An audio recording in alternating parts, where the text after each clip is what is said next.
Hey, everybody, welcome to Cheesy Popcorn right here on the Rise Network. I'm Chris Miles, along with my co-host. Annivar.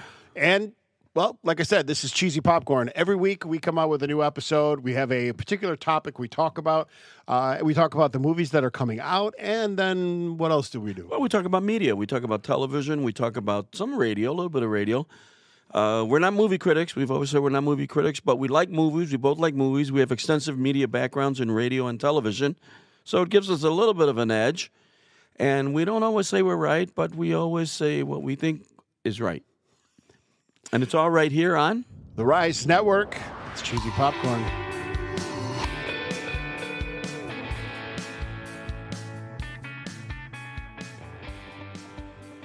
Hey, everybody, welcome to episode 28. This one's called Best Actresses. Why? Well, because the Oscars are coming up in a couple of weeks, and we decided that we would do what we do, which is give you our favorites on certain categories. We'll, of course, talk about the movies that are coming out this weekend. It's been a couple of weeks. Are you good to go? You feeling a lot better? I'm feeling a lot better. That's good. It's amazing what steroids do. Well, stop touching me, because I didn't ask you to feel me. I asked if you were feeling okay. Oh. Anyway, so yeah, I'm gonna have to pull out the Pez. I hear feel, and I automatically react. Okay, well, I see how it goes. So it's been a couple of weeks, and because of that, we've got a movie lined up to review. Yes. I don't want to mispronounce it this time, so why don't you say what the movie was? Wuthering Heights. Okay. What did I say? Withering Heights, which is a story about people in a nursing home. Yeah, but I mean, you a know really what? tall one. Technically, the house is withering, but anyway, the house is withering away. Yes, and somebody lives inside of it. But I don't want to spoil too much. But anyway, that's the weird part of it. That's what we got lined up for today's episode. It's called Cheesy Popcorn, and that's what we do around here. Of course, I think what we're going to do in a couple of weeks. One of the Oscars, like March 8th or something like that. Yeah, I think so. March 8th. That I don't know why that date's sticking with me, but the episode before that, which will probably be next week's episode, we'll get to Best Picture, and then we'll give you our picks for the big categories. I think they call them the Big Six or something like that. Okay. I don't know. They're Big 10. I think there's 10. Is there? Because there's like a new one, like Best Casting or something like that, which I thought you would be like all over. Well, I think we do.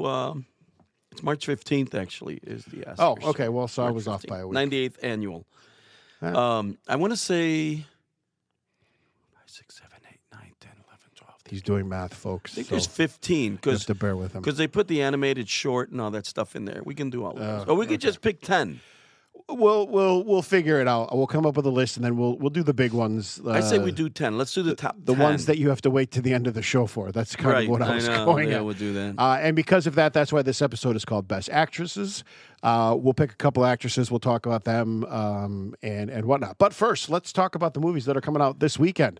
Because contrary to popular belief, Crime 101 is not coming out this weekend. We actually talked about it last episode. Yeah. I think you have a Chris Hemsworth thing. I think that's what it is. I like him. That's what I thought. So, yeah, the movies that are coming out this week, the only one that's coming out nationwide is Scream 7, believe it or not. Yeah. Which, yeah, okay, fine. I would have thought that Epic, the Elvis Presley concert, would have been like more nationwide just because he's so big. But it's only limited release. I guess that's because maybe they think, there's not enough boomers around to go see it or something like that. I don't know. Well, who knows? Apparently, the movie has got new footage that was uncovered. That's what they're saying. But they say that all the time. In the last year or so. They say that all the time, and then when you go, you're like, I saw this. Well, but you know the funny thing was, and I don't know, I'm just going to say this.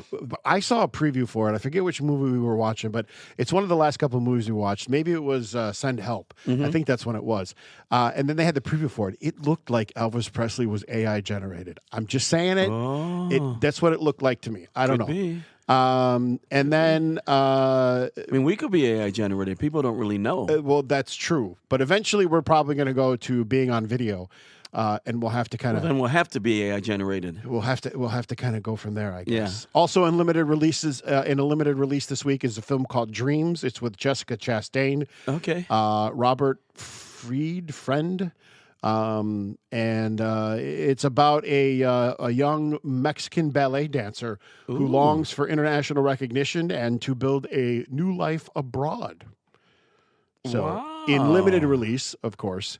A Mexican ballet dancer. Yeah, ballet, not belly. Ballet. You said ballet. It sounded like you said belly. Wow, that's pretty cool. Yeah. That's pretty cool. And then a movie called The Napa Boys coming out this week as well. Again, in limited release. It's the latest installment. Napa Boys? It's the latest installment of the Napa Boys franchise. I guess it's hot. Like car parts? Well, I guess it's Wet Hot American Summer meets Sideways.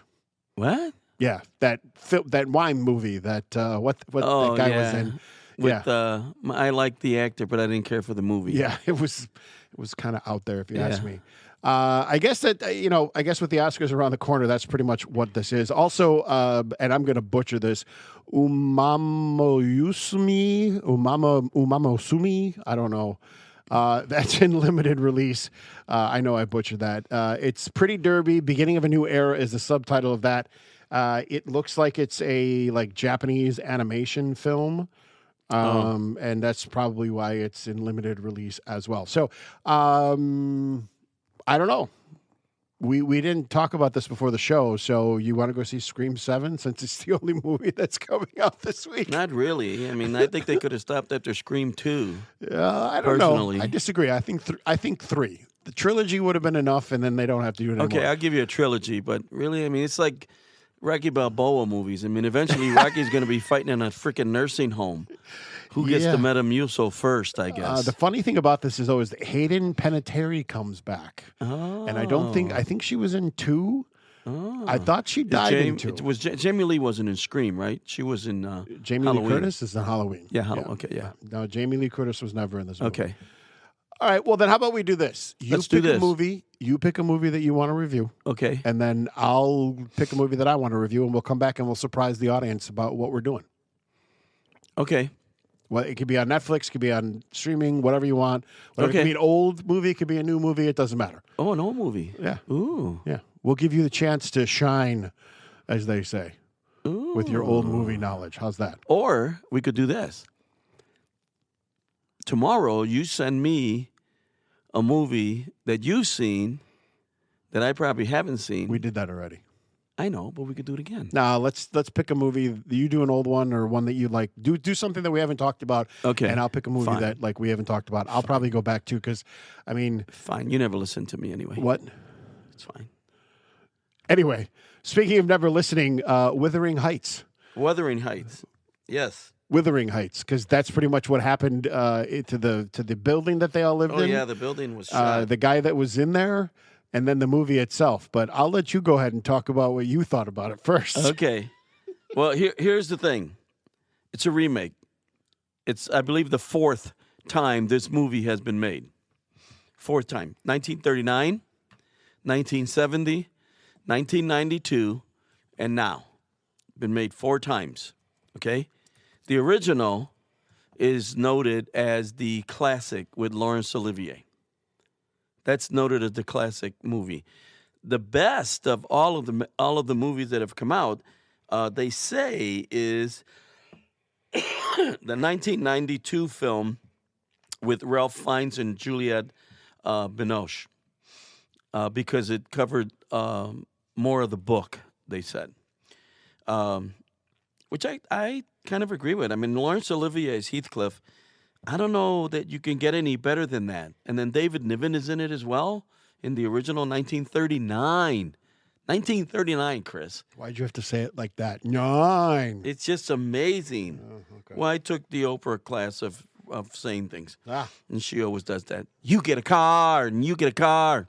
So, anyway, I've not seen the one with Ralph Fiennes. I might go watch that to see. This movie, I don't know. Did you mention 2011? There was one in 2011? Yep. No, I only found 39, 70, 92, and now. There was also a version in 2009. Yeah, there's been quite a few of them. So there's more than what I found. Yep. Oh, my gosh. 2022. Who was in 2022? Now, movies, not TV shows, because there was a TV series. Make sure you're not looking at the TV series. Hey, you just said what you said, so I'm just going off of that. Well, Here's what I thought. I thought Margot Robbie was okay. I didn't think she really pulled the character off as well as others have in the past, especially in the Laurence Olivier movie. Jacob Elordi, I thought he was just too broody in the whole movie. It was just one brood after another, to the point where I was just brood out of my mind. It was just too much. Martin Clunes, who plays the father, I didn't believe the character at all. I'm thinking maybe he's a British actor who's kind of well known.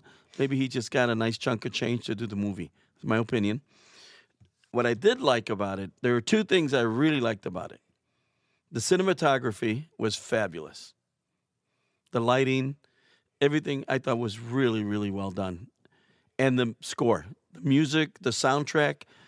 The soundtrack, and if you put the soundtrack and the cinematography and just play that, it's really, I think it's a great movie. But you got to take pretty much everything else out, in my opinion. Now, there are people who love the book and, maybe think this was truer to the book than some of the other ones, but I just didn't see it. I give it like a 6. You think this version was true to the book? No, I said some people might. Oh. I don't think it was. It's not at all. No, I didn't think it was at all. But some people might. Because it got really dark. It like super dark. It literally jumps between many things, and it's not true to the book at all. There's certain things that happen. Yeah, I don't want to give anything away that happens, but there's some of it that was actually disturbing. Well, there's that. But okay, so you gave it a 6? Yeah, I give it a 6. I'm not going to see it again. I'll go back and see the Laurence Olivier one. Yeah, before I go see this, actually, I think I go see Ralph Fiennes. I love Ralph Fiennes. I think is how you say his name. But anyway, so yeah, Wuthering Heights, of course. What I've been telling people after I saw the movie, it's the 2025, because it was kind of filmed in 2025, retelling of this story. Retelling's a good word. Yes, because it's not anywhere near the book at all. Yeah. A lot of some people might think it is, but a lot of the scenes that happen in the movie in the older version, like in the older years, are not in the book at all, or they're not defined. Yep. I do agree with you. The cinematography is beautiful. The locations that they chose, some of the mountainside scenes, just everything absolutely breathtaking. The lighting is great. It's dark when it needs to be dark. It's bright when it needs to be bright. Some of the effects, the fog and the smoke, great as well. The costumes, bright. The colors are just vibrant, and those are about the only good things I'm going to say about this movie. Because we have to agree. Other than that, here's the thing: I am a huge fan of Shakespeare. Huge fan of Shakespeare. Knew him well. And okay. And I bet you knew Abraham Lincoln back in the day when he said the internet, everything you can on the internet is believable too, correct. Right? He did say that while he was holding up his iPhone. He did say that. Anyway, so here's the thing: Shakespeare, and then Wuthering Heights. You said it right. Very nice. Yes. Here's the thing: English lessons have really paid off. They have, exactly. But here's the thing. My problem with the movie is in the story itself. And I think to me, it's always going to be about the story, right? I never read the book. I never read the book as a kid, and probably wouldn't have read it as a kid anyways, because once I heard it was about romance and all that other kind of stuff, I'd have been like, yeah, whatever. As they call it, a passionate and tumultuous love story set against the backdrop of the Yorkshire Moons, which explores the intense and destructive relationship between Heathcliff and Catherine Earnshaw. Never saw the moon. Yeah, well, I don't recall seeing the moon. There were a couple of shots where the moon kind of came through the window and that kind of stuff, but they didn't really ever like full blast show you the moon. No. Here's the thing. So I think most of the people out there know the story of Wuthering Heights. And that is that these two got together when they were young. And I don't mean get together like in the sense of get together like, had a relationship. I mean, they were literally like brother and sister, even though they weren't the same blood. Right. They were not family. Well, I mean, she initially treated him as a pet. Well, there's that. But the point that I'm trying to get at is that these two... Because he was poor. Right. The point that I'm trying to get at is that these two created a bond very early on. Right. And it's one of those situations where, and I'm just my opinion, the best way to start a relationship is to be really good friends with that person. That is how you create this everlasting relationship tie throughout the entire thing, right? Right. You should be friends with the person before you. That helps. Before you rush into other things. You should like the person before you love them. Exactly.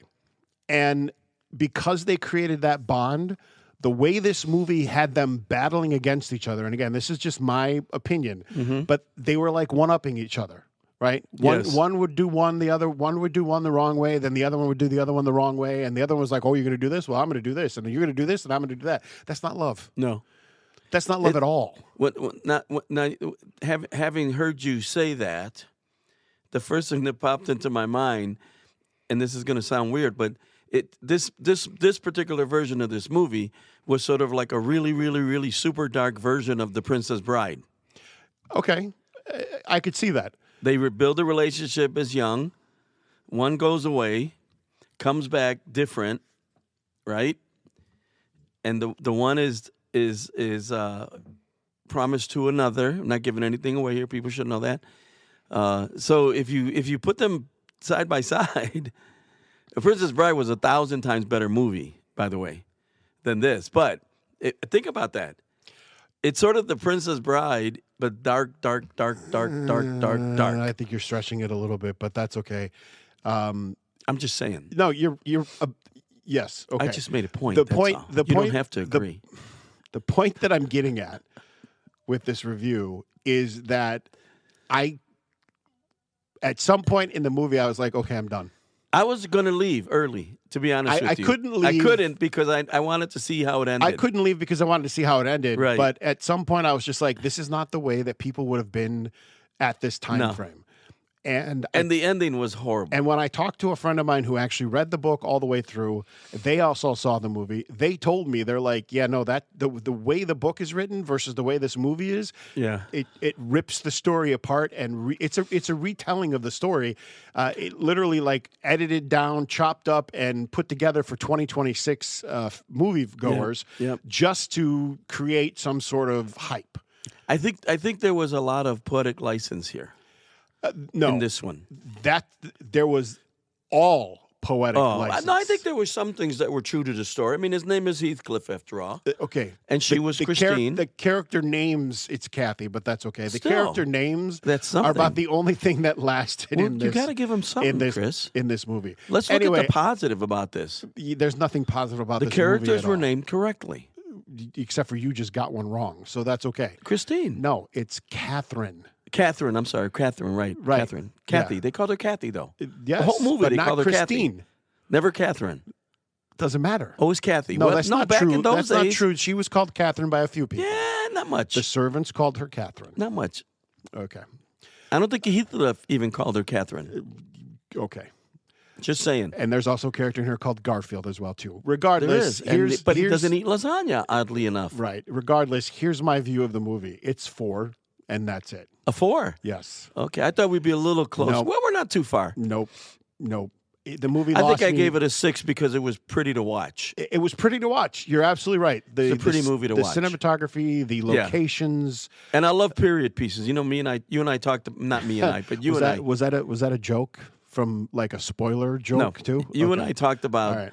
I love movies where they recreate a time that's a long time ago time, and if they do it right, which that part I think they did do pretty right, then I love stuff like that. Like they recreate 1920s Chicago, and they do it right. I love those kind of movies. Yeah, well, they didn't do it right here. And the way that these two went at each other is not even the way it was in the book. No. And that wouldn't have happened back in those days either. Forget about all the sex and that kind of stuff that's in the movie and that hyperness that's in it, they wouldn't have done it the way it was depicted in the movie is not the way that those two would have done it. Right. And like I said, I talked to somebody who read the book and it's not. So that helped me get over my hump of, oh, well, okay. Just because I don't know, a 4 seems kind of low to me. It wasn't that great. But I'm not going to judge you on your. I don't ever judge you on your ratings. On your erroneous assumptions. Not judging me, yet you use that word. Okay, let's move on now because we're obviously going to pick a movie that we're going to review. Right. Do we need to pick it now? No. We can. No, it'll be a surprise. That way, we'll leave it as a cliffhanger. That way, people will want to come back. Cliffhanger. That way, people will want to come back and listen to the next. And episode. I really wanted to like this movie because my favorite candy is a Heath bar. Wow. And there are few characters in literature that have that name in the name of the character. Yeah. Okay. So every time they said Heathcliff, I was salivating for a Culver's ice cream with pieces of Heath. Well, there It's you my go. favorite. Perhaps you can have one after we're done recording this evening. I probably will, actually. There you go. So let's move on to the other part of the show where we talk about something Oscar-y. And this week we decided to talk about Best Actresses. Yes. So you went first with the movie review. I'll go first with my favorite actresses. Okay. The first one I fell in love with in the James Bond films, as a matter of fact. She plays M. In quite a few of the movies. Yes. I then fell in love with her because I saw her in Shakespeare in Love. Okay. And also, if I remember correctly, I think, and don't quote me on this, because I confuse her with Helen Mirren quite a bit. Yeah, a lot of people do. I think she was in what's the name of that English movie that we talked about a couple weeks ago, and it's like a TV series. Oh, the right now Downton Abbey. Downtown Abbey. Yeah, exactly. I almost said it too because I was looking at you. Right, she's not in that. I think she plays the mom. I don't think so. Downton Abbey. I'm almost positive. I'll look it up in a second. I'll look it up right now. But anyway, Judi Dench is the lady that I'm going to pick. She also played just so many great roles. I mean, she was in Belfast and A Room with a View in '85. Just so many great things. And, I love her. Mrs. Brown, Notes on a Scandal. I mean, I could just keep going. Nope. Chocolat. I could just keep going on Never and on. appeared in Downton Abbey. Maggie Smith. So I get Maggie Those Smith. Are the three. I get Maggie Smith, Helen, and Judy all confused. Yeah. But they're all great actresses. Every one of them. Maggie Smith is amazing. Yeah. So apologies, sorry, Maggie Smith in Downton Abbey. But I think Judy could have played that role too. She could have played the role of the mom as well. Probably. But anyway, nonetheless, so that's number one. You want to go back and forth? You want to do yours? Well, no, you do all of yours because I did a 4 thing. Wow. Okay.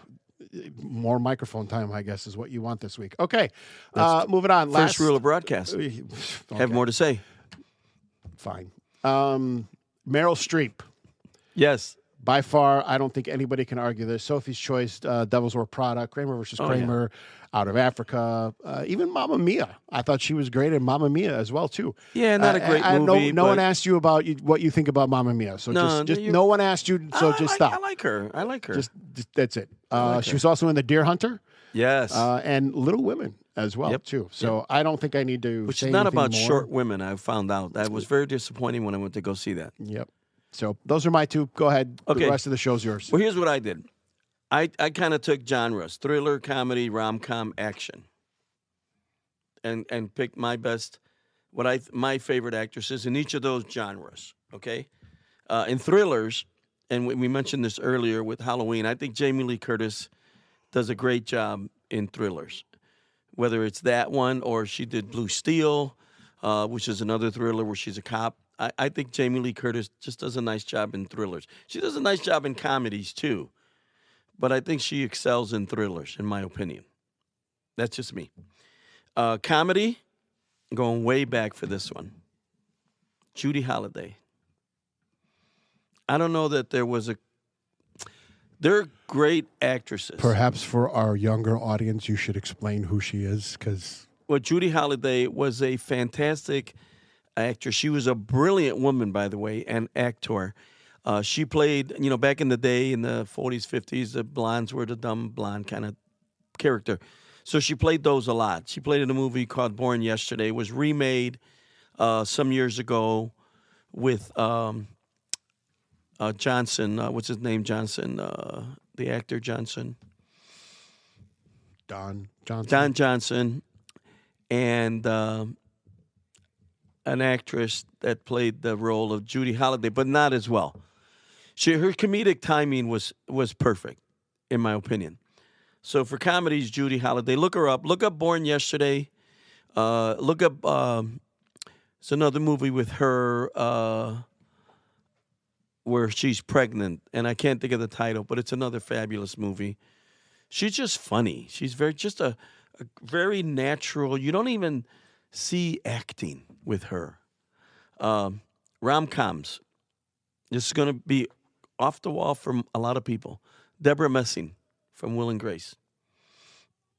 I think she's a brilliant comic actress in rom-coms. She was in several rom-com movies where I just thought she took you through several levels of emotions: sad, mad, happy, funny. And I thought in Will and Grace, I thought she was really underrated in that show, personally. Probably because the show was really based on more the gay character than her in Will, but she really carried that show a lot, I thought. And then for action, got to go with Scarlett Johansson, Black Widow. I think she just she took that kind of a role for a woman and just tore it up, in my opinion. I thought. So that's my take on best actresses in 4 different genres. So the funny thing is that when we talked about doing this, I thought for sure that you were going to go and stay older with some of your best actresses. I did with one, but the rest of them, no. And that's kind of what I find really interesting. You went way back for one, and then all of the other ones are like modern day. So that's kind of interesting to me. Purely comedic movies. I don't know that Judy Holliday has been matched, in my opinion. Rom-coms, which is what we have now, I think there's several actresses that can pull those off, Amy Adams and some of the other ones. But I think Deborah Messing she was kind of made for that kind of a role, in my opinion. Okay. Well, there you go. So there you have it, folks. Whether you agree or disagree, that's the episode. That's our episode, 28th episode. 28th episode, exactly. If you agree, put it in the comments. If you don't agree, put it in the comments. If you have anything else you want to say, put it in the comments. Any suggestions of movies or media that you'd like us to take a look at? Speaking of that. Okay. Without further ado, I don't want to go too much longer without actually mentioning this. What? Because I've been watching this TV series. Oh, have you? And it's phenomenal. Wow, that's a big word. And if you grew up on ER, like I did back in the day, you are doing yourself a disservice if you are not watching a show that's out right now called The Pit. The Pit? Yes. Noah Wiley stars in it. He produces a lot. He's written a couple of episodes.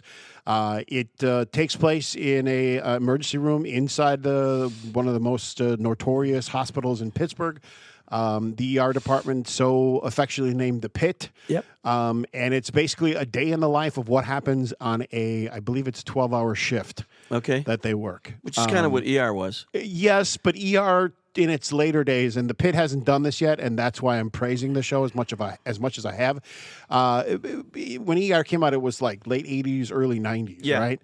So they couldn't do a lot with, some of the medical picturing and things of that nature, right? They couldn't show you certain things. Like in The Pit, they're literally showing you like the guy massaging somebody's heart while they're trying to make sure that this guy stays alive. Right. So the special effects And it's a little graphic, obviously. But it's just absolutely amazing the way they develop the characters. You fall in love with them. It's not about like who's falling in love and who's shacking up with who. There's a little, you can tell like that there's something going on between a couple of the characters, but it's not mentioned. It's not played up. It's not the focus of the episode. The focus of the episode is these patients and the doctor's relationships with these patients and how they go through what they go through in the ER. It is absolutely phenomenal. If you haven't started watching it, watch it. It's on HBO Max, so you have to have that. Okay. It's not available on free TV Too anywhere. ritzy for my budget. Well, you know, hey, that's just the way that the cookie crumbles. You can do what a lot of people do, and that's share.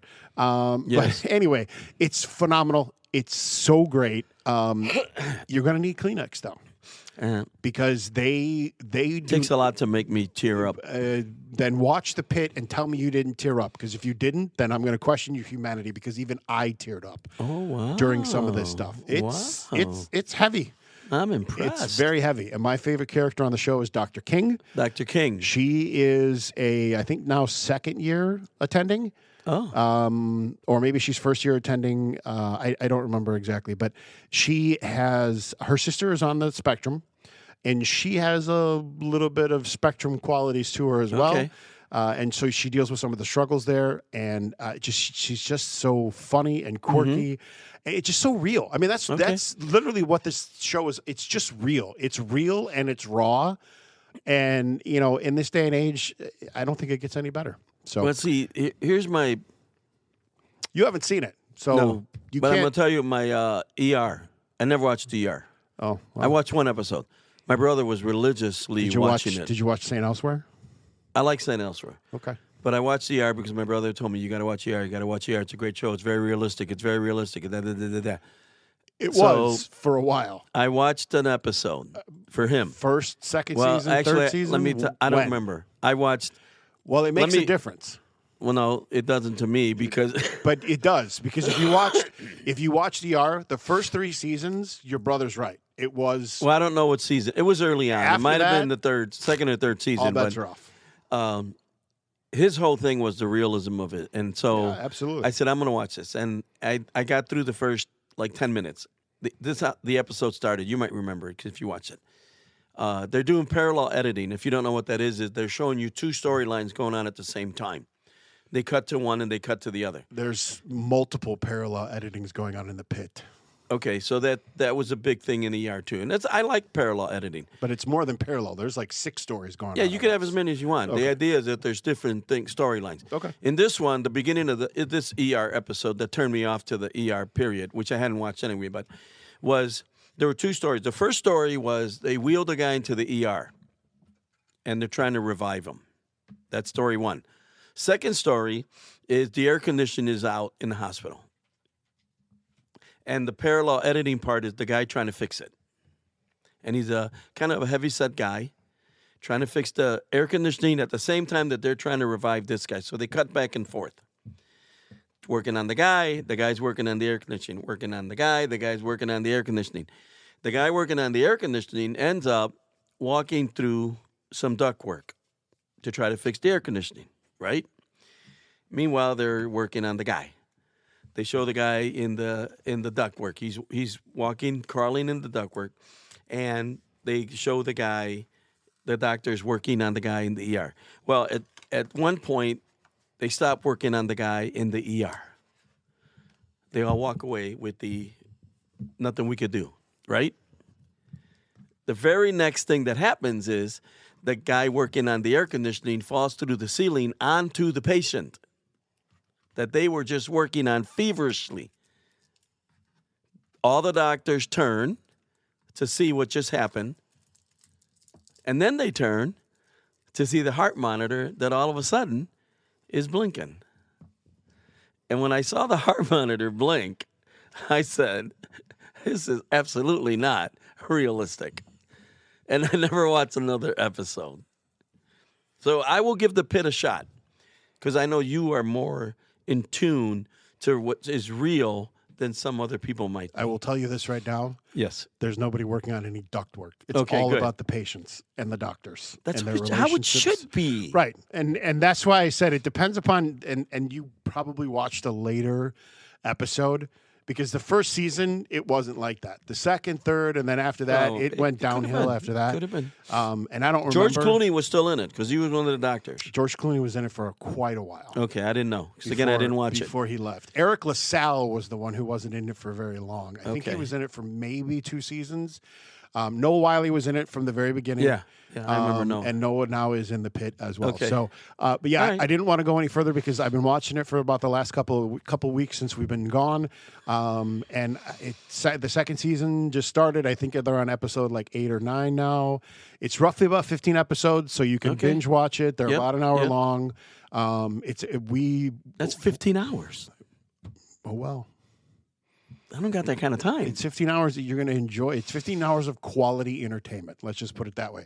Unfortunately, unlike this show, which is 30 minutes of non-quality entertainment. And that's going to do it. Quality. And that's going to do it for this episode of Cheesy Popcorn. Until next week, we'll see you and save us some cheesy popcorn. Cheesy popcorn as well, too. Have a great week, everybody. It's only here on the Rise Network.